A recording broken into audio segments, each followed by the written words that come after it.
The Valorians were a peaceful people. Their skin glowed with soft light, like living lanterns in the darkness of space. They had no claws, no fangs, no weapons built into their bodies. Evolution had been kind to them. Their moonworld had no predators, no wars, no violence. For 10,000 years they had created art, written poetry, and healed the sick. They believed the universe was a gentle place. They were wrong, Ambassador. Tyrell stood at the window of his office and watched the sky. He was old now. The glow of his skin had faded from bright blue to pale silver. His joints ached. His eyes grew tired easily. He had spent his life believing that wisdom and kindness could solve any problem, but wisdom could not stop the ships that now lit his sky. The harvesters had come. Their fleet was massive. 47 capital ships, each one the size of a small city. Thousands of smaller craft swarmed around them like insects. They blocked out the stars. They blocked out hope. Tyrell had heard stories about the harvesters. Every species in the galaxy had. They were nomads, wanderers, a civilization with no home. They moved from world to world, taking everything. They took minerals. They took water. They took people. No one knew what happened to the people they took. No one wanted to know. The Galactic Concord had tried to stop them many times. The Concord was an alliance of over 200 species, united for peace and trade and friendship. But the Concord had no army, no warships, no weapons. The species of the Concord had evolved beyond violence. They solved problems with words, not weapons. Words would not stop the harvesters. Tyrell turned away from the window. His assistant, a young Valorian named Sira, stood nearby. Her skin flickered with fear, patterns of orange and red dancing across her face. "Ambassador," she said, "the Concord has responded to our request for help." Tyrell felt a small spark of hope. What did they say? Sira looked down. They expressed their deepest sympathy. They condemned the harvester aggression. They have filed a formal protest. The spark died. But no ships. No help. No ambassador. No ships. Tyrell closed his eyes. He understood. He truly did. The Concord species were not fighters. They could not fight. It was not in their nature. Asking them to send warships was like asking a flower to become a sword. But understanding did not ease the pain. "How long do we have?" he asked. "The harvesters will reach our cities in 6 hours. They have already begun landing troops on the outer islands." 6 hours. 6 hours until everything his people had built was gone. 6 hours until the Valorians joined the long list of species that the harvesters had erased from history. Tayra walked to his desk. On it sat a small device, old and dusty. It was an emergency beacon given to every Concord world centuries ago. No one ever used it. What was the point? The Concord could not fight, but Tyrell picked it up anyway. Sira asked, "What are you doing?" "I am calling for help," he said. One last time, he activated the beacon. It sent a signal in all directions, on all frequencies, in every language known to the galaxy. The message was simple. It contained their coordinates, a plea for assistance, and a single word repeated over and over: extinction. The signal raced outward at the speed of light. It passed through Concord space. It reached the edges of known civilization. And then it went further, into the dark regions, the forbidden zones, the places that the Concord had marked with warnings and quarantine beacons. It reached a small, yellow star called Sol. It reached Earth Commander. Evelyn Cross was drinking coffee when the signal came. She sat in the command chair of the UNSF Adamantin, the flagship of humanity's first expeditionary fleet. The fleet was small by galactic standards. Only 12 ships, but those 12 ships carried enough firepower to crack a planet in half. Cross was 53 years old. Her hair was brown, streaked with gray. Her eyes were sharp and watchful. She had spent 30 years in the military, fighting in wars that most of the galaxy did not know existed. She had lost friends. She had killed enemies. She had seen the very best and very worst that humanity could offer when the signal reached her ship. The communications officer looked up with surprise. "Commander, we're receiving a transmission. It's using Concord frequency bands." Cross raised an eyebrow. "The Concord? They don't talk to us." "No, ma'am." "But this isn't directed at us specifically. It's an SOS, a distress call. Broadcast to ... everyone." Cross set down her coffee. "Play it." The message filled the bridge. It was in universal standard, the common language of the Concord. But humanity had learned that language long ago, by listening, by watching, by preparing for the day they would step onto the galactic stage. Extinction, the word hung in the air. Source? Cross asked. "A world called Valoria Prime, edge of Concord space. Sensor analysis shows a massive fleet in orbit. Configuration matches harvester vessels." Cross knew about the harvesters. Everyone in the fleet did. They were one of the reasons humanity had built warships in the first place. One of the reasons humanity had stayed hidden, watching and waiting, growing stronger in the shadows. "The Concord?" she asked. They've responded to the distress call with diplomatic statements. "No military assets are moving to assist." Course not. The Concord could not fight, would not fight. Their species had never developed the capacity for violence. Humanity was different. Humans came from Earth, a planet of earthquakes, hurricanes, volcanoes, and floods. A planet of predators that hunted in the night. A planet of diseases that killed millions. A planet that tested every species that lived on it every single day. Only the strong survived on Earth. Only the stubborn. Only those willing to fight. Cross looked at the stars on her view screen. Somewhere out there, a species was dying. They had called for help. And the galaxy had answered with silence. But the galaxy was not the only one listening. "Navigation," Cross said. "Plot a course to Valoria Prime. Maximum speed." Her tactical officer looked at her. "Commander, that's Concord space. We're not supposed to exist to them. If we go there, if we reveal ourselves, someone is asking for help," Cross interrupted. "They are scared and alone and facing extinction. And we are the only ones who can answer." She stood up from her chair. "The galaxy thinks we're monsters. They've quarantined our system for 300 years because they're afraid of what we are. Maybe they're right to be afraid." She paused. "But we don't abandon people who need us. We never have. We never will. That's who we are." She looked at her crew. 12 ships. 2,000 humans. Against an empire of raiders, the odds were not good. But the harvesters had never fought humans before. "All ships," Cross announced. "Set course for Valoria Prime. We're going to answer that SOS." The fleet turned as one and dove into the darkness between stars. Help was coming. Ambassador Tyrell had not slept. How could anyone sleep when death waited in the sky? He sat in the emergency bunker beneath the capital city. Around him, his staff worked at their stations, monitoring the harvester fleet, tracking the landings, counting the hours until the end. The air smelled of fear. He could see it in the flickering lights on everyone's skin, the nervous patterns that no one could hide. The harvesters had begun their work on the outer islands. Reports came in every few minutes. Cities emptied, people loaded onto transport ships, taken, gone.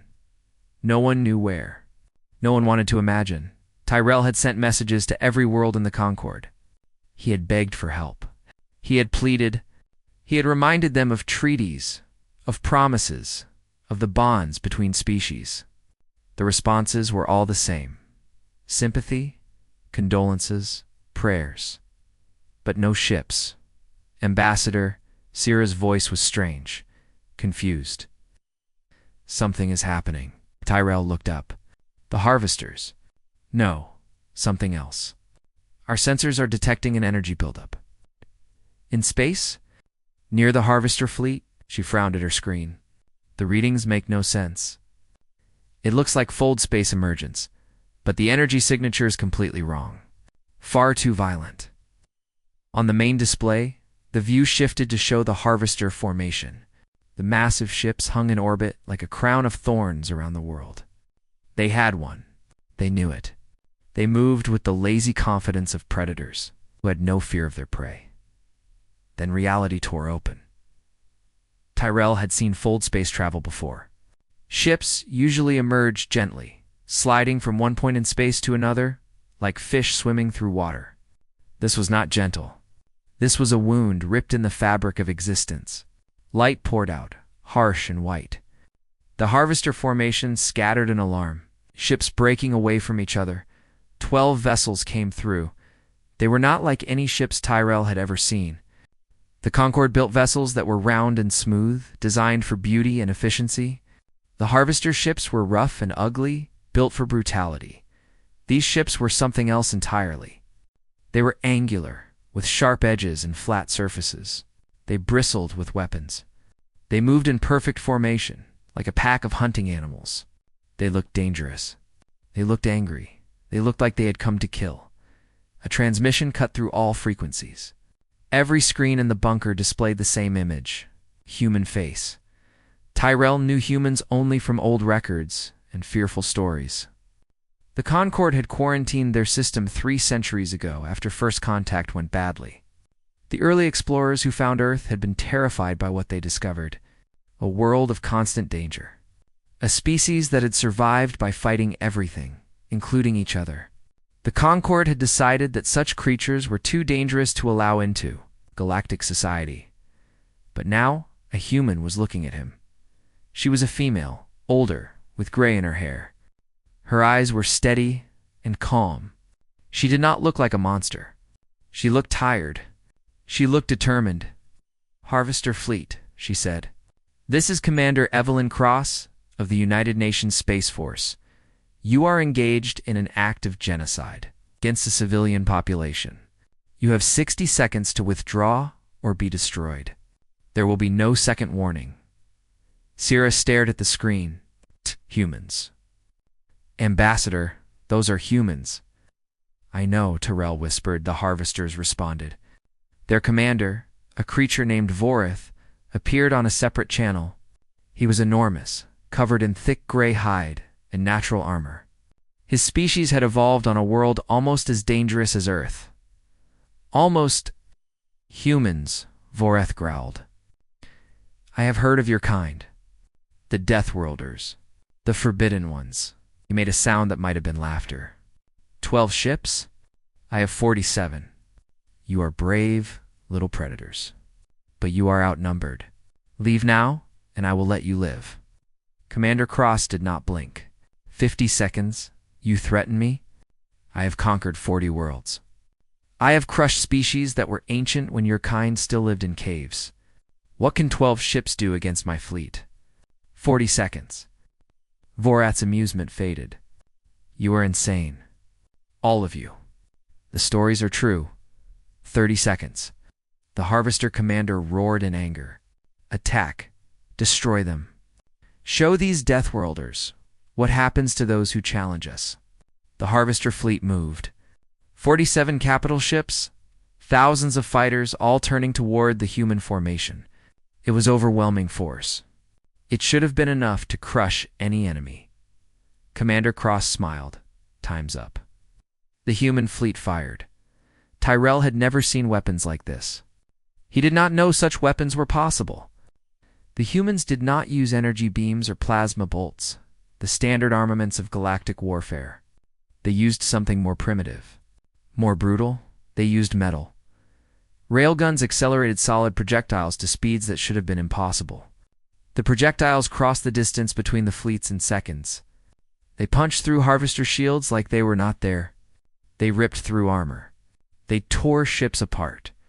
The first volley destroyed 9 Harvester vessels. The Harvesters fired back. Their weapons splashed against human shields and did nothing. The human ships kept coming, kept firing, kept killing. They moved with terrifying coordination. When one ship was targeted, another moved to protect it. When a gap appeared in the enemy formation, 3 human ships dove through it together. They fought like a pack, like a family, A harvester cruiser tried to ram the smallest human ship, a vessel with a red cross painted on its hull. Before it could reach its target, a human destroyer threw itself into the path. The impact was enormous. The human ship shook and twisted. Armor plates flew off into space, but it did not break. Instead, it opened fire at point-blank range. The harvester cruiser exploded. Tyrell watched in stunned silence. The Concorde had taught that humans were monsters, violent and uncontrollable. But this was not mindless violence. This was discipline. This was skill. This was a species that had turned combat into an art form, and they were using that art to protect his people. Vorith's flagship tried to run. It turned toward open space, engines flaring to maximum power. 3 human ships pursued. They caught it in a crossfire, weapons hammering its shields that grew weaker with every hit. The flagship's shields failed. A final volley tore through the ship's core. For a moment, nothing happened. Then the ship exploded from the inside, a flower of fire blooming in the darkness. Vorith was dead. The remaining harvesters fled. They did not retreat in formation. They ran in every direction, desperate to escape the monsters that had come from the Forbidden Zone. The human fleet let them go. Syrah was crying. Her skin blazed with colors Tyrell had never seen, emotions too complex for words. "They saved us," she whispered. "They actually saved us." Commander Cross appeared on their screens again. Her face was the same as before. Calm. Steady. But there was something in her eyes now. Something that might have been sadness. "This is Commander Cross. The hostile fleet has been neutralized. We are prepared to render humanitarian assistance if you will accept it." Tyrell stood. His old bones ached. His heart pounded. He walked to the communication console and opened a channel. "Commander Cross," he said, "I am Ambassador Tyrell of Valoria Prime. On behalf of my people, thank you. No one has ever come for us before. No one has ever fought for us." There was a pause. Then Cross nodded slowly. "Someone called for help," she said simply. "We heard." Behind her, Tyrell could see other humans. They were looking at screens, checking damage reports, tending to wounded. They were warriors, all of them, killers by nature and training, but they had come to save strangers. "Why?" Tyrell asked. "The Concorde has treated your kind as monsters for 300 years. We locked you away. We told stories about you to frighten our children. Why would you help us?" Commander Cross was quiet for a moment. When she spoke, her voice was soft. "Because we know what it's like to be afraid. We know what it's like to face extinction. And we know that nobody should have to face that alone." She looked directly at the camera, at Tyrell, at all the Valorians watching. "The galaxy thinks we're monsters. Maybe we are. But monsters can choose what they fight for. And we choose to fight for people who can't fight for themselves." She paused. "That's what humans do." The days after the battle were strange. Tyrell watched from his window as human shuttles descended through the clouds. They were not warships this time. They were medical transports, cargo vessels, and engineering craft. They landed in the ruined outer islands where the harvesters had done their terrible work. The humans brought doctors. They brought food. They brought machines that could rebuild shattered buildings in hours. They worked alongside the Valorians, teaching them, helping them, never asking for anything in return. It made no sense. The Concorde had taught that humans were violent monsters who could not be trusted. The old records spoke of a species that waged endless wars against itself, that had nearly destroyed its own planet with weapons of unimaginable power. The quarantine existed because the Concorde feared what humans would do if they were allowed into galactic society, but these humans were not. What the records described? Tyrell visited one of the damaged cities on the 3rd day. He found a human medical team working in a collapsed hospital. The lead doctor was a young man named Marcus. His hands were covered in blue Valorian blood and his face was exhausted. He had been working for 18 hours without rest. "You do not have to do this," Tyrell said. "You saved our world. You owe us nothing more." Marcus looked up. He seemed surprised by the question. Someone needed help. We're here. Why wouldn't we help? But we are strangers. Your people do not know us. The young doctor smiled. It was a tired smile, but genuine. My grandmother used to say that strangers are just friends you haven't met yet. Besides, you called for help. We answered. That means we're connected now. That means we're responsible. Terrell did not understand. Responsibility was something you had for your family, your people, your nation. Humans felt responsible for strangers on the other side of the galaxy. He thought about this as he walked through the ruined streets. Everywhere he looked, he saw humans working. They dug through rubble to find survivors. They treated wounds with technology that seemed like magic. They carried children on their shoulders and made them laugh. These were the monsters. These were the Deathworlders. Commander Cross found him standing alone near the ocean. The water was black with ash from the fires. The sun was setting, painting the sky in shades of orange and purple. Ambassador, she said. How are you holding up? Terrell turned to face her. In person, she was taller than he expected. Her eyes were kind but weary. He wondered how many battles she had fought, how many times she had seen death. I am confused, he admitted. Everything I believed about your species was wrong. Cross nodded slowly. What did they tell you about us? That you were violent, dangerous, that your world was a nightmare of constant death, that your species solved every problem with bloodshed. Some of that is true, Cross said quietly. Our world is dangerous. We did evolve through violence. We have fought terrible wars against each other. She paused. But that's not all we are. She sat down on a broken wall. The sunset reflected in her eyes. Humans learned something that most species never had to learn, she continued. We learned that the universe doesn't care about you. It will throw everything it has at you. Disease, disaster, predators, enemies. And if you want to survive, you have to fight. Not just as individuals, but as a group. As a family. As a species. Tyrell sat beside her. Your world made you fighters. Yes, but it also made us loyal. It made us stubborn. It made us unwilling to abandon anyone. She smiled slightly. On Earth, we have a concept called the pack. It comes from one of our predator species, the wolf. Wolves hunt together, live together, protect each other. They will die for their pack. And humans are like wolves? In some ways, we form bonds. Strong ones. And once you're part of our pack, we will do anything to protect you. She looked at Tyrell. Your people called for help. You reached out across the stars, asking anyone to come. And we heard you. That moment, that connection, it made you part of our pack. Tyrell felt something warm in his chest, an emotion he could not name. The Concord will not be happy about this, he said. They have feared your kind for centuries. When they learn what happened here, they already know, Cross said.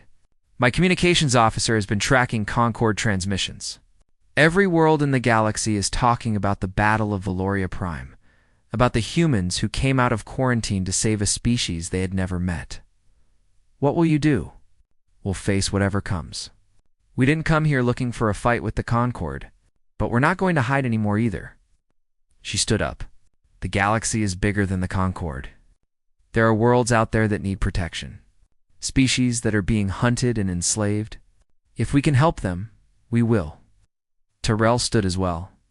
His bones ached, but his heart felt lighter than it had in years. You know, he said, when I was young, I believed that violence was always wrong. That peace could solve every problem. That species who fought were primitive and savage. What do you believe now? He thought about it. He thought about the harvesters descending on his world. He thought about the Concord sending sympathy instead of ships.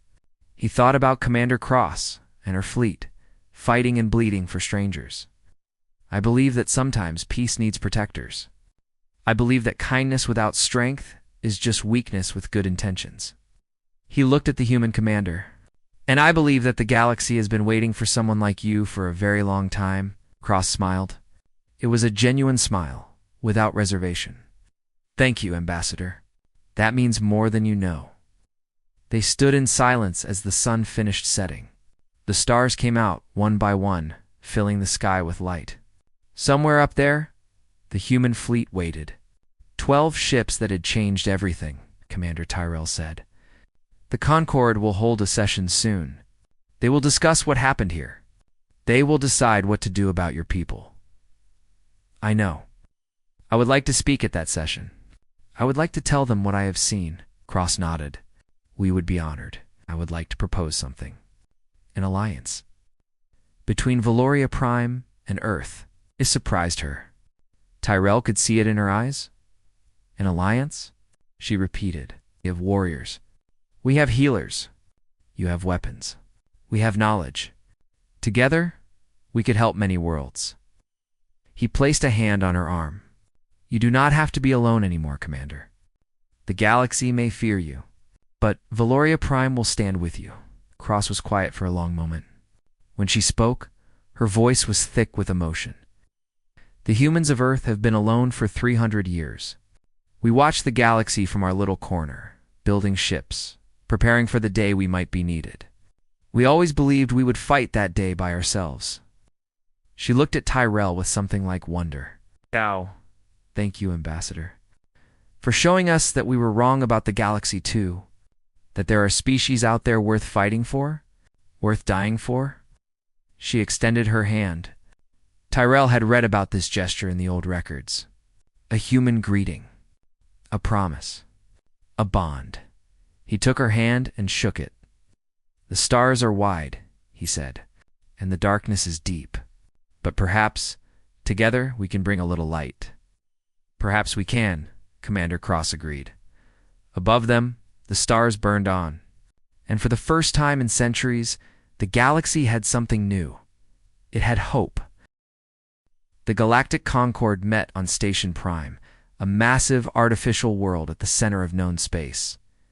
Representatives from over 200 species gathered in the Great Hall, a chamber so large it had its own weather system. Clouds drifted near the ceiling. Light filtered through crystal walls. It was beautiful and peaceful, designed to inspire cooperation. Today, it was filled with fear. Ambassador Tyrell stood on the speaking platform, looking out at the assembled representatives. He saw the Kalari tall beings made of living crystal. He saw the moth folk of Vesper, their wings folded in anxiety. He saw the delphines swimming in their hovering water spheres, their minds churning with concern. Every species watched him with the same expression, worry the speaker of the Concord. An ancient being named Chorus, who existed as a collective of tiny organisms, addressed the assembly. We have gathered to discuss the incident at Valoria Prime, Chorus said, their voice coming from everywhere at once. The quarantine of Sol System has been violated. Humans have entered Concord space. They have engaged in combat. Lives have been lost. Murmurs rippled through the crowd. The mothfolk clicked their mandibles. The Kalari hummed with distress. Ambassador Tyrell, Chorus continued. You requested to speak. You may do so now. Tyrell took a deep breath. He was old. He was tired. He had never been a great speaker. But his people needed him now more than ever. Thank you, honored Concord, he began. I come before you today to share what I witnessed. Not what I read in old reports, not what I heard in frightened stories. What I saw with my own eyes, paused, gathering his thoughts. The harvesters came to my world. 47 warships against a planet with no defense fleet. We called for help. We begged every member of this Concord to send assistance. The chamber fell silent. None of you came. The words hung in the air like an accusation. Several representatives looked away in shame. Others bristled with defensive anger. I do not say this to condemn you, Tyrell continued. I understand. The Concord species are not warriors. We evolved on gentle worlds in peaceful circumstances. Violence is not in our nature. We cannot fight because we were never built to fight. He walked to the edge of the platform, but the humans can. A wave of tension swept through the assembly. The Kalari began to glow with agitation. The mothfolk took to the air in nervous spirals. Yes, They came from quarantine. Yes, they are Deathworlders. Yes, everything you have heard about their violent history is true. Tyrell raised a hand. But hear me now. When my world screamed into the void, they answered. When we faced extinction, they came. 12 ships against 47. And they won. They are dangerous. A Kalari representative shouted. Their very planet is a death trap. Such a species cannot be trusted. Dangerous to whom? Tyrell asked. Not to my people. Not to the millions of Valorians they saved from the harvesters. The only beings they harmed were raiders and slavers who preyed upon the innocent. Another voice spoke. It was the representative of the Quell, a species of gentle giants who had suffered at harvester hands for centuries. You say they saved your people, but what did they demand in return? What payment do the Deathworlders require for their protection? Tyrell smiled. It was a soft, wondering smile. Nothing. Complete and total silence. Nothing? The Quell representative repeated. They asked for nothing. They did not demand tribute. They did not claim territory. They did not enslave our survivors or raid our resources. Tyrell spread his arms wide. After the battle, they sent doctors, engineers, builders. They are still on my world now, helping us rebuild. They have given us medicine that cures diseases we could not treat before. They have shared technology freely. He looked around the chamber at all the frightened faces. I have walked among them. I have eaten with them. I have watched them work until they collapse from exhaustion, helping strangers they owe nothing to. And I have asked them why. He paused. Do you know what they told me? They said that on their world, survival required cooperation. It required loyalty. It required a willingness to protect others even at cost to yourself. They evolved in violence. Yes. But that violence taught them the value of community, of sacrifice, of love. The chamber was silent. Even Chorus seemed to have no response. We have called them monsters for 300 years, Tyrell said. We locked them away because we feared what they might do. But while we hid from them, the harvesters grew stronger. Raiders multiplied.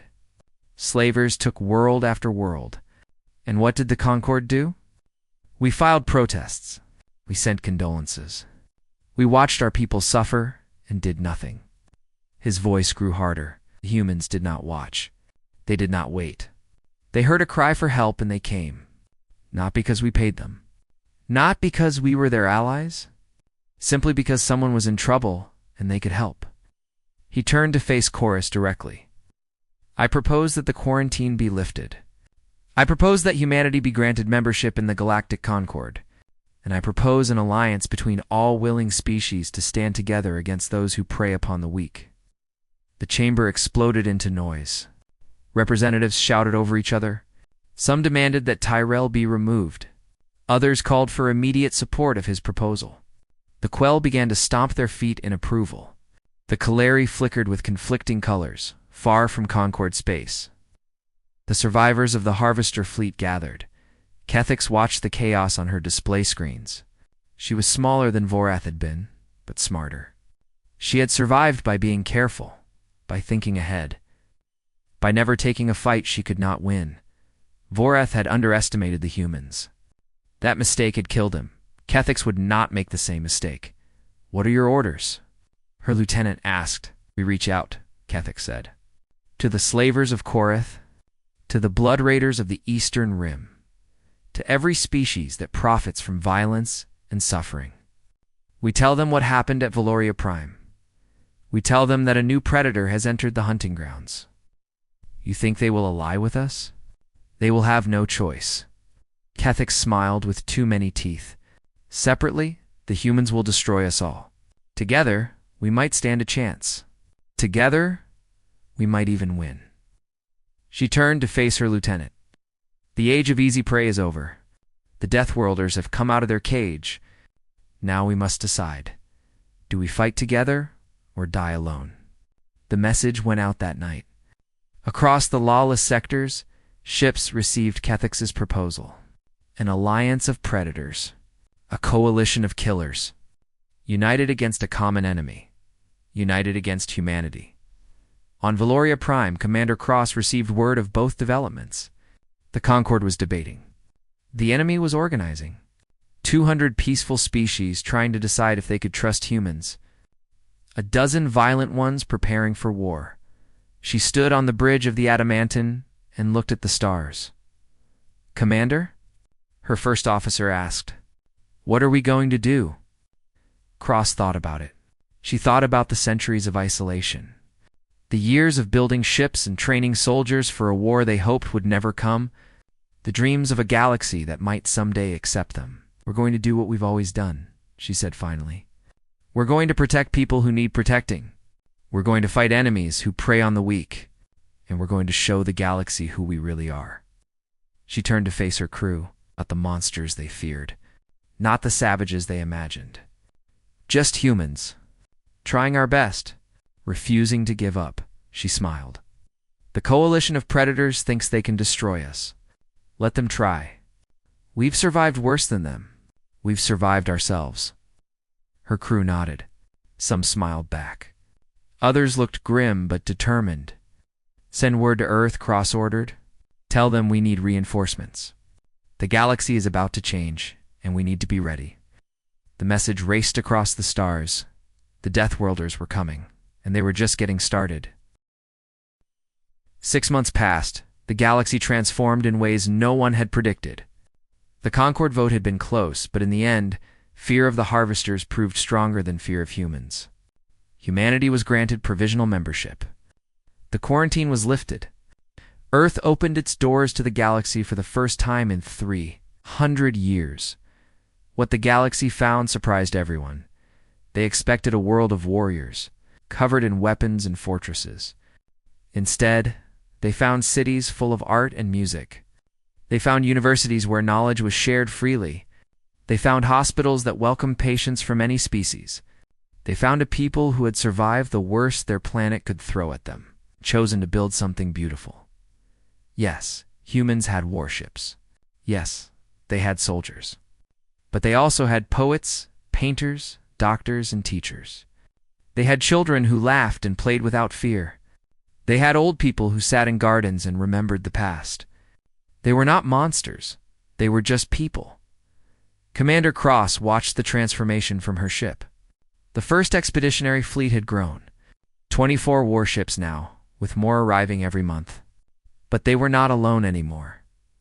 Valorian medical frigates flew alongside human destroyers. Their healers had learned to work in combat zones, saving lives while the warriors fought. Delphine navigators had joined the fleet, their powerful minds coordinating ship movements with precision no computer could match. Even the insectoid Crix had sent volunteers, their engineers capable of repairing battle damage faster than anyone thought possible. Humanity had not just brought war to the galaxy, they had brought unity, Commander. Her first officer approached with a datapad. "We've received word from our scouts. The Predator Coalition is moving." Cross took the pad and studied the information.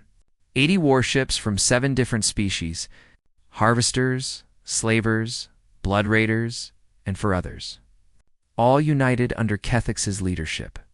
All heading for a single target Nexus station. It was the Concord's diplomatic hub. Representatives from 100 worlds gathered there to discuss treaties, resolve disputes, and maintain peace. If the Coalition destroyed it, they would prove that the Concord and its human protectors could not keep anyone safe. Cross understood the strategy. It was smart. It was brutal. It was exactly what she would have done in Kethix's position. How long until they arrive? 12 hours? And our fleet? We can be there in 10, Cross nodded. She looked around the bridge at her crew. Humans and Valorians working side by side. A Delphine navigator in a water tank near the helm. A Crix engineer monitoring the weapons systems with its many limbs. This was what they had built. Not just a fleet, but a family. "All ships," she announced. "Set course for Nexus Station. Maximum speed. Prepare for combat." The fleet moved as one. Kethix watched her armada approach Nexus Station with satisfaction. 80 warships. Thousands of fighters. The largest Predator fleet ever assembled. Behind her, the representatives of 7 species watched with hungry eyes. "The Deathworlders will come," she said. "They cannot resist a challenge. They will try to protect the station, and we will destroy them." "How can you be certain they will come?" a Blood Raider captain asked. "Because that is what they are. Protectors, defenders. They will throw themselves in front of any threat to save strangers." Kethek smiled with cruel amusement. "It is their greatest weakness. We will use it to kill them." The Coalition fleet dropped out of fold space and surrounded Nexus Station. Panic erupted inside the station. 100 species screamed and fled for escape pods. The Coalition ships closed in, weapons charging. Then the humans arrived. 24 warships tore through reality, formed a wall between the Coalition and the station. But they were not alone. Valorian frigates took position behind the battle line, ready to rescue survivors and treat wounded. Delphine vessels spread out, their navigators linking minds with human commanders. Krik's repair ships hovered nearby, ready to fix any damage, and more came. From all across Concord space, ships answered the call. The Quell sent 3 massive freighters converted into shield generators. The Mothfolk of Vesper arrived with scout vessels that could see through any stealth system. Even the Kaleri came, their crystal ships amplifying human communication signals across the battlefield. What had started? As 12 human ships had become a fleet of over 100, Kethek stared at her displays with growing disbelief. "Impossible," she whispered. "The Concord species do not fight." Commander Cross appeared on every screen, her face calm and determined. "Attention, Coalition fleet. This is Commander Evelyn Cross of the United Nations Space Force. You have attacked a diplomatic station. You have threatened innocent lives. You have united 7 species in violence and cruelty." She paused. "We have united 100 in protection and hope." The Coalition formation began to waver. Several Blood Raider ships drifted backward. The slavers exchanged uncertain glances. "You came here thinking you faced only humans," Cross continued. "You were wrong. We are not alone anymore. The galaxy has seen what we truly are. Not monsters. Not savages. Just people willing to fight for those who cannot fight for themselves." She leaned forward. "So here's your choice. Withdraw now, and you live. Stay, and we will show you exactly why our world is called a death world." The silence stretched for a long moment. Then Kethek's laughed. It was a desperate, angry laugh. "Attack!" she screamed. "All ships attack. Destroy them all." The Coalition fleet surged forward. The battle began. It lasted 3 hours. The humans fought as they always fought, with discipline and skill and terrifying effectiveness. But this time, they were not alone. When a human destroyer took damage, Krik's engineers swarmed the hull and sealed the breach in minutes. When wounded were recovered from the battlefield, Valorian doctors saved lives that would otherwise have been lost. When Coalition ships tried to hide, Mothfolk scouts found them instantly. It was not just a fleet anymore. It was a pack. The Coalition crumbled, piece by piece. Blood Raiders fled first, their courage breaking against the wall of unified fire. The slavers followed, their captains deciding that no profit was worth this fight. One by one, the predator species abandoned Shikes. In the end, she stood alone. Her flagship limped through space, engines failing, weapons destroyed. A human destroyer closed in beside her. Commander Cross's face appeared on her screen. "Surrender," Cross said. "It's over." Kethek stared at the human commander with hatred in her eyes. "How?" she demanded. "You were supposed to be alone, isolated, quarantined. How did you unite them?" Cross thought about the question. She thought about Valoria Prime, about Ambassador Tyrell, about all the species who had joined them not out of fear, but out of hope. "We answered a call for help," she said simply. "That's all. Someone was in trouble, and we came. We didn't ask what species they were. We didn't ask what they could give us. We just helped." She paused. "And they saw us for what we really are. Not the monsters from the stories. Just people, trying to make the universe a little safer, a little kinder." Kethix's ship went dark as the last of its power failed. "You have destroyed everything," she said quietly. Cross replied, "We've just begun to build." The Coalition fleet was scattered. Kethix was captured. The Harvesters, Slavers, and Blood Raiders fled to the far edges of known space, broken and terrified. They would not return for a long, long time. On Nexus Station, 100 species gathered to celebrate. Humans walked among them, no longer feared, no longer quarantined. Children of every shape and size stared at the Deathworlders with wonder instead of fear. "Ambassador." Tyrell found Commander Cross standing alone on an observation deck. She was looking at the stars, her face thoughtful. "You did it," Tyrell said. "You changed everything." Cross shook her head. "We did it together. Humans and Valorians and Delphine and Crix and all the others. That's what made the difference. What happens now? Now we keep going. There are still worlds that need help. Species that are suffering. Innocents who cry out in the darkness." She smiled. "And we will answer. We will always answer." Tyrell stood beside her, looking out at the endless stars. "You know what the galaxy is calling your fleet now?" he asked. "No." "What?" "The answer?" He smiled. "Because whenever someone calls for help, you come. No matter how far, no matter how dangerous. You are the answer to every SOS cast into the void." Cross thought about that. She thought about Earth, the death world that had forged her people. She thought about all the violence in their past, all the wars and suffering. And she thought about what they had chosen to do with their strength. Not conquer. Protect. It's the answer she repeated softly. "I like that." Across the galaxy, on 100 worlds, beings of every shape and kind looked up at the stars. For millennia, they had feared the darkness, feared the predators who hunted them, feared the silence of a universe that did not care. But now, when they looked at the stars, they saw something new. They saw the ships of the answer. The Deathworlders' fleet, always watching, always ready, always listening, and for the first time in the history of the galaxy, the innocent did not have to be afraid. Because somewhere out there, the humans were listening, and they would always come.